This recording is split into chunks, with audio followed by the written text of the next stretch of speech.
John had always been a cautious driver, especially on rainy nights when the roads gleamed with treacherous reflections. On this particular evening, the rain fell in relentless sheets, turning the winding country roads into slick ribbons of asphalt. The rhythmic thumping of the windshield wipers and the soft hum of the engine were his only companions as he navigated the darkened landscape. As he rounded a particularly sharp bend, his headlights illuminated a figure standing by the roadside. It was a woman, drenched from head to toe, her long hair plastered to her face and her dress clinging to her form. She stood with one arm outstretched, thumb pointing upward in the universal gesture of a hitchhiker. John's first instinct was to drive past. Picking up strangers at night was something he generally avoided. But something about her, perhaps the sheer desperation in her eyes, or the inhospitable weather, made him reconsider. He slowed the car and pulled over, rolling down the passenger side window just enough to speak. "Do you need a ride somewhere?" he asked, raising his voice to be heard over the pounding rain. "Yes, please," she replied, her voice trembling. "I need to get home. It's not far from here." John unlocked the door and she slid into the passenger seat, bringing with her a gust of cold, damp air. She shivered, and John immediately reached into the back seat, retrieving an old blanket he kept for emergencies. "Here, wrap this around you," he offered. "Thank you," she said softly, pulling the blanket tightly around her shoulders. As they drove, John couldn't help but glance at her intermittently. She appeared to be in her late 20s, with striking features that, under different circumstances, might have been quite beautiful. Now, however, she looked pale and exhausted, her eyes staring straight ahead. "What's your name?" he asked, hoping to make her feel more at ease. "Emily," she replied, offering a faint smile. "Nice to meet you, Emily." "I'm John. Where exactly do you live?"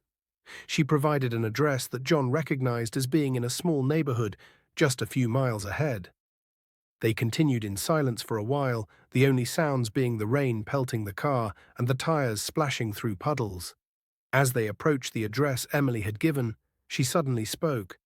"You can drop me off here," she said, pointing to a spot just before a narrow driveway. "Are you sure? I can take you right up to your house." "No, this is fine," she insisted. "Thank you for the ride, John." Before he could protest further, she opened the door and stepped out into the rain, leaving the blanket on the seat. John watched as she walked up the driveway, her figure gradually fading into the darkness. He waited until she was out of sight before driving away, a strange unease settling in his chest. After a few minutes, he realized that the blanket she had used was soaking wet and would need to be dried. Deciding it was best to return it to her, he turned the car around and headed back to the address she had given. When he arrived, he noticed that the house was dark, with no lights indicating anyone was home. Undeterred, he walked up to the front door and knocked. After a few moments, the door creaked open, revealing an elderly woman with a puzzled expression. "Can I help you?" she asked. "I'm sorry to bother you," John began. "I gave a ride to a young woman named Emily earlier. She said she lived here, and she left this blanket in my car. I wanted to return it." The woman's face paled, and she gripped the doorframe for support. "You must be mistaken," she said, her voice trembling. "My daughter Emily passed away in a car accident on this road 5 years ago." John felt a chill run down his spine. I'm sorry. I must have the wrong address," he stammered, backing away. As he returned to his car, his mind raced to make sense of what had happened. The encounter felt so real, yet the woman's words suggested otherwise. He glanced at the passenger seat where the blanket lay, now dry and neatly folded. Over the following days, John couldn't shake the experience from his mind. He began researching local news archives, searching for any information about Emily's accident. What he found confirmed the elderly woman's story. Emily had indeed died in a tragic car accident on that very road, exactly 5 years prior to the night he had picked her up. Determined to understand more, John reached out to local historians and folklore experts. He learned that tales of vanishing hitchhikers were not uncommon and that many shared similar patterns.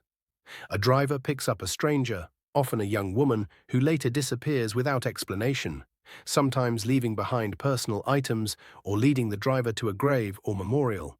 These stories, while varied in detail, often served as cautionary tales or reflections of societal fears and anxieties. Despite these explanations, John's experience felt deeply personal and unique.